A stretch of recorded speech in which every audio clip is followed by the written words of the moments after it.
asked Steve to hold the camera for me. So hopefully this is a good angle where you can see me and exactly see what I'm doing here. I came into this room, noticed, and it always happens underneath window units if it's not sealed properly outside, that I'm gonna have to take this drywall off. First, I gotta loosen up this strip that goes all down the wall. I'm loosening up the paint.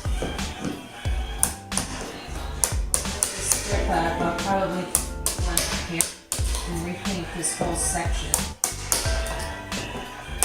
But these little strips here hide the joint. No, this one's broken since up there, so take that off. But I want to make sure that the frame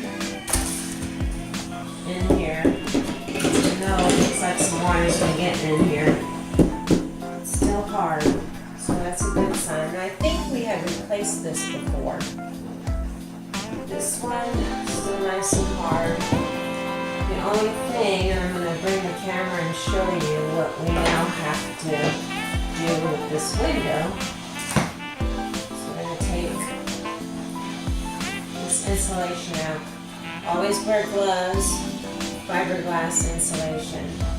Makes you itch. I'm going to bring the camera and I'm going to show you a couple of things that we now know we got to take this apart and replace this whole seal. And I'm going to show you, I think I know why this whole seal is bringing water in here on the base right here and ruining the wood. Steve's going to love this. I'm going to walk over and get the camera and I'm going to show you what's going on here.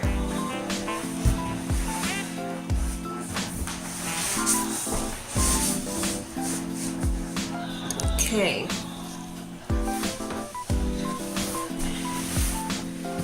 So I come over here and I'll show you what's going on. As you can see, this is all rotted. See that hole right there? Doesn't have any silicone. So when it rains, it's been coming in here. I love it when I tell reframe this window because of this little hole here. So this is all soft wood. So you can see down there in the skirting, all that has to get replaced.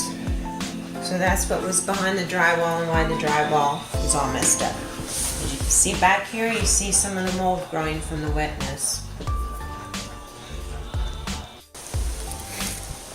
Okay, we gotta hook this back up, but I'm gonna show you, we're gonna find where that hole was in the middle bedroom. Oops, I think I found it.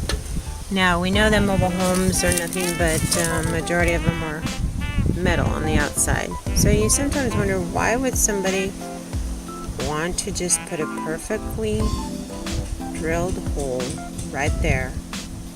Because all it's going to do is get inside the house, as you saw, and create wood rot. So this is going to get sealed up. I can get my hammer and bang it and pretty much seal it up, but I'll put some silicone inside there, and that's really all you can do on the outside unless you know of a welder who will come over and, plug up these holes. But I thought at first it was the window unit, but from the seal that it's sitting on, it doesn't really look like it. But we'll come back and reseal this good.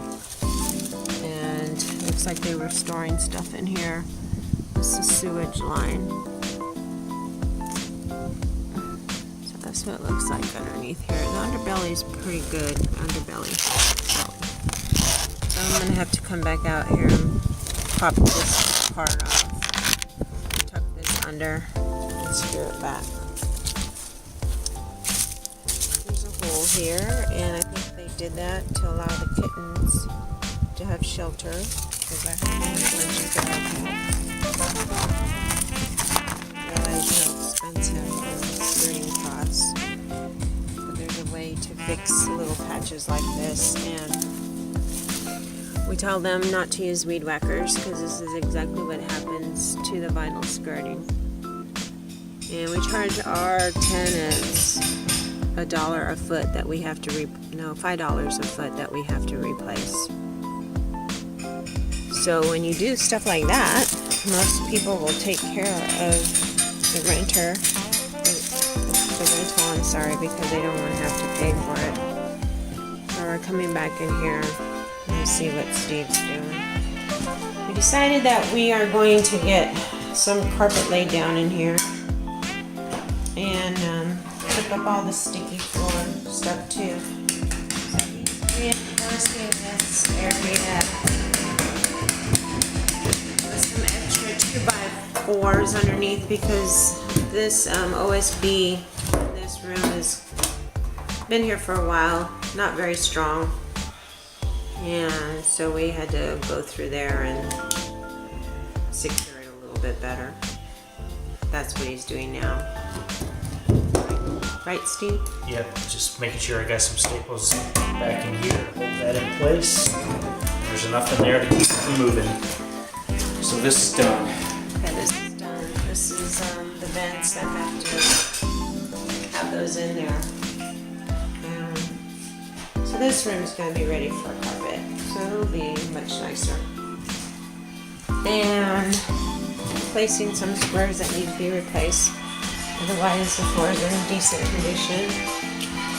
And here's the living room. The floor is not wet. It's just all that glue that we put on top of the subfloor before those plank strips got laid down. But now they're all up. And then we'll have like a little mud floor right there by the front door to catch the water and all that. We're going to use a vinyl roll instead, so there's no way that it could get wet.